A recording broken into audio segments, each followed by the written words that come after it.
Raden.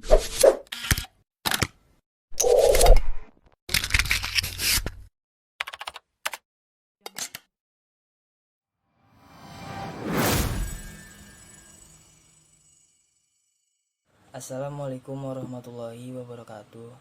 Kami dari kelompok 5 ingin menjelaskan tentang materi pasar monopoli.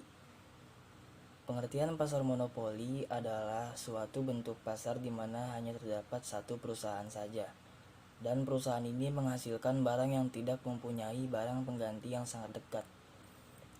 Ciri-ciri pasar monopoli. Yang pertama yaitu pasar monopoli adalah industri satu perusahaan. Sifat ini sudah jelas dilihat dari definisi monopoli di atas, yaitu hanya ada satu perusahaan saja dalam industri tersebut. Barang atau jasa yang dihasilkannya tidak dapat dibeli dari tempat lain. Para pembeli tidak mempunyai pilihan lain. Kalau mereka menginginkan barang tersebut, maka mereka harus membeli dari perusahaan monopoli tersebut. Yang kedua, yaitu tidak mempunyai barang pengganti yang mirip. Barang yang dihasilkan perusahaan tidak monopoli tidak dapat digantikan oleh barang lain yang ada dalam pasar. Barang tersebut merupakan satu-satunya jenis barang yang seperti itu dan tidak terdapat barang mirip atau bisa disebut dengan close substitute yang dapat menggantikan barang tersebut. Ciri yang ketiga yaitu tidak terdapat kemungkinan untuk masuk ke dalam industri. Sifat ini merupakan sebab utama yang menimbulkan perusahaan yang mempunyai kekuasaan monopoli. Adanya hambatan kemasukan yang sangat tangguh menghindarkan berlakunya keadaan yang seperti itu. Ada beberapa bentuk hambatan kemasukan dalam pasar monopoli. Ada yang bersifat legal, yaitu dibatasi dengan undang-undang. Ada yang bersifat teknologi, yaitu teknologi yang digunakan sangat canggih dan tidak mudah dicontoh. Dan ada pula yang bersifat keuangan, yaitu modal yang diperlukan sangat besar. Yang keempat, yaitu dapat mempengaruhi penentuan harga. Karena perusahaan monopoli merupakan satu-satunya penjual di dalam pasar, maka perusahaan monopoli dipandang sebagai penentu harga atau price setter. Dengan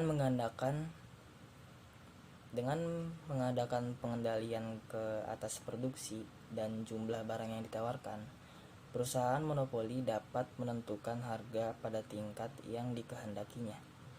Dan yang terakhir yaitu promosi iklan kurang diperlukan. Karena perusahaan monopoli adalah satu-satunya perusahaan di dalam industri, ia tidak perlu mempromosikan barangnya dengan menggunakan iklan. Walaupun bagaimanapun perusahaan monopoli sering membuat iklan tersebut bukanlah untuk menarik pembeli, tetapi untuk memelihara hubungan baik dengan masyarakat.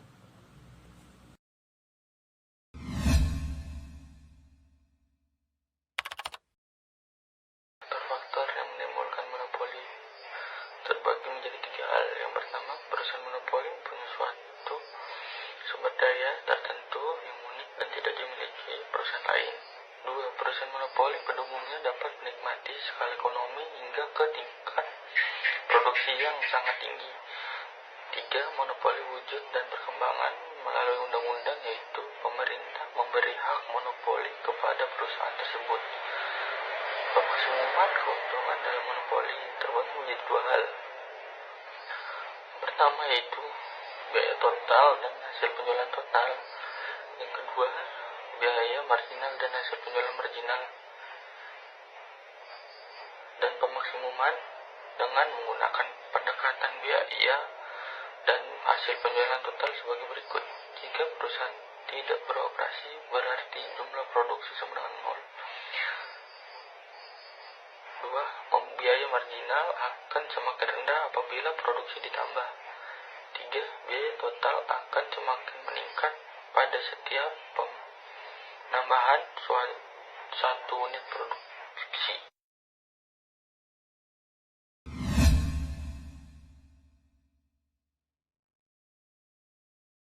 Monopoli dan deskripsi harga. Adanya syarat-syarat menggunakan diskriminasi harga sebagai berikut. 1. Barang tidak bisa dipindahkan dari pasar satu ke pasar yang lain. 2. Sifat barang dan jasa memungkinkan untuk melakukan diskriminasi harga. 3. Sifat permintaan dan elastisitas permintaan masing-masing pasar haruslah berbeda. 4. Kebijakan diskriminasi harga tidak memerlukan yang tinggi. 5. Produsen dapat mengeksplor beberapa sikap tidak rasional ke konsumen. Kebaikan dan keburukan pasar monopoli. 1. Perusahaan dapat melakukan penelitian pengembangan produknya. 2. Adanya efisien perusahaan produksinya dalam skala besar. 3. Keburukan dan kekurangan. 4. Tidak ada pemeratan distribusi pendapatan. 5. Kemungkinan harga yang ditetapkan tidak dalam tingkat rendah. 6. Masyarakat tidak punya pilihan mengonsumsi barang dan jasa.